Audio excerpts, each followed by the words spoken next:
So I did my presentation on just a couple applications of ultrasound and anesthesiology. So anesthesiologists encounter a lot of different situations where I think ultrasound would really ultrasound really benefits them, just because it's such a rapid and accurate diagnostic tool. So I chose two potential applications, and so I chose endotracheal tube placement.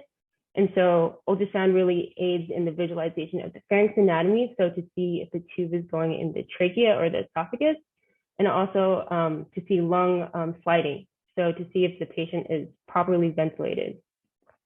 And then the second application I chose is with gastric ultrasound, so for preoperative evaluation of the bowel content, so to assess risk of aspiration during procedures. So for endotracheal intubation, I found a study where they conducted a controlled clinical trial with anesthesia trainees. So trainees, they may initially take a longer time to intubate, and they might accidentally put the tube inside the esophagus. So the present study determined if ultrasound is a faster or more accurate method for the confirmation of correct tube placement in comparison to other methods like chest auscultation and capnography. So what they found was that when the trainees used ultrasound, they were actually faster and they had more accurate confirmation of correct placement. So they found it's a more reliable and faster tool for endotracheal intubation compared with chest auscultation and capnography.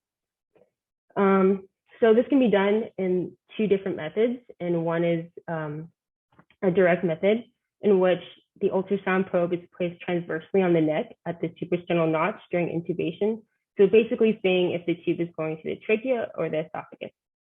Or an indirect method to observe bilateral lung sliding with ventilation, and the probe is placed on the mid-axillary line. So when doing tracheal ultrasound, something they look for is either the single or double comet tail sign. So ideally, you would start scanning before intubating the patient and maintaining a good image during and also after tube placement. So under the normal circumstances, before intubation and also after intubation, you would see this image in the middle.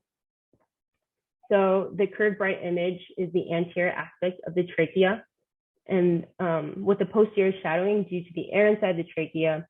And this is what they would call a single comet tail sign.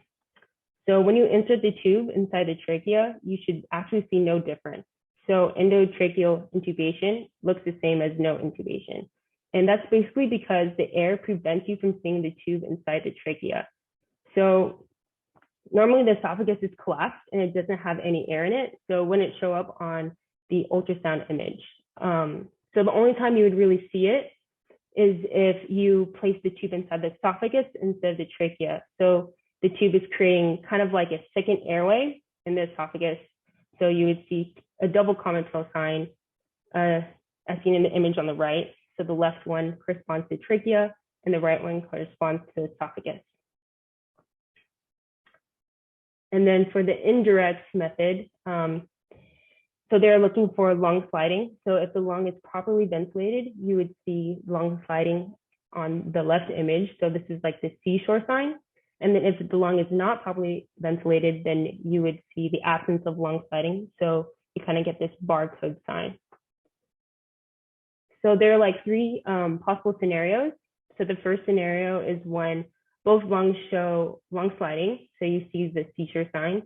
So this means that the tube is probably placed correctly in the trachea and the patient's being ventilated.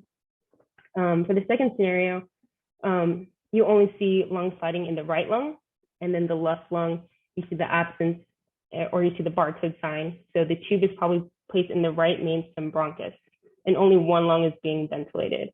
And then the third scenario, you see the absence of lung sliding in both lungs. And this probably means that the tube is placed in the esophagus, meaning that the patient is not being ventilated. So as seen, ultrasound can really help in identifying the correct placement of intubation. And then for the second application is for gastric ultrasound for NPO.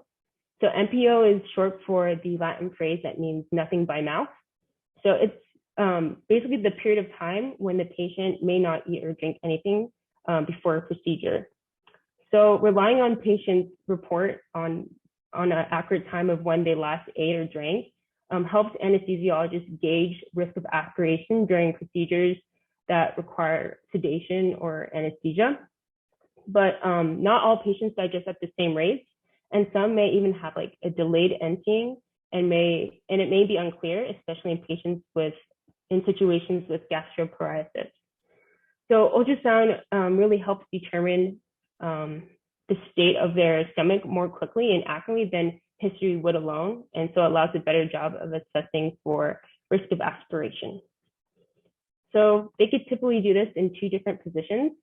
So one is in the supine position with a transducer and long axis orientation in the subxiphoid space, so below the sternum. And the second is in the right lateral decubitus position. And they found that in this position, they have increased sensitivity. So the goal for ultrasound of NPO is to analyze the antrum, which is typically near the tip of the liver and superior to the aorta and the superior mesenteric artery. And the antrum usually has this kind of bullseye appearance. So by examining the antrum, you could identify gastric content.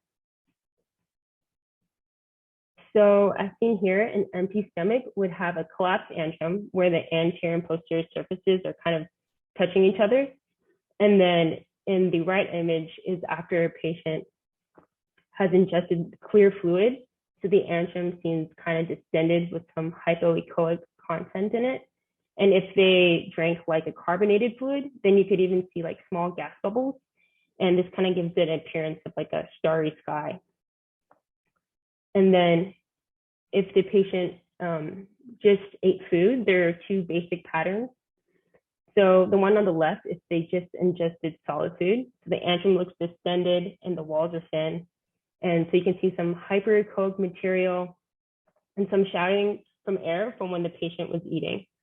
And then on the image on the right is if the patient ingested both solid and liquid, and then you can see some hyperechoic material corresponding to the solid, and then also some hypoechoic liquid with some material in it as well. So this could be used to qualitatively assess risk of aspiration. So this could be used in a 3-point grading system. So grade 0 means that the antrum is flattened and empty in both positions. So this means that there's like a low risk of aspiration and they could proceed as normal. And then grade 1 means that there's fluid seen in the antrum in only the right lateral position. So this is like an intermediate stomach, and they would either postpone or they would proceed with caution. And they could also possibly do a quantitative analysis where they measure, I think, the cross-sectional area of the antrum as well. And then for grade 2, this is when they observe fluid or food in both positions. So this is a high risk for aspiration, and they would either postpone or proceed with RSI and the airway protected. So as seen, these are two possible applications of ultrasound in anesthesiology, and these are my references, and thank you for listening.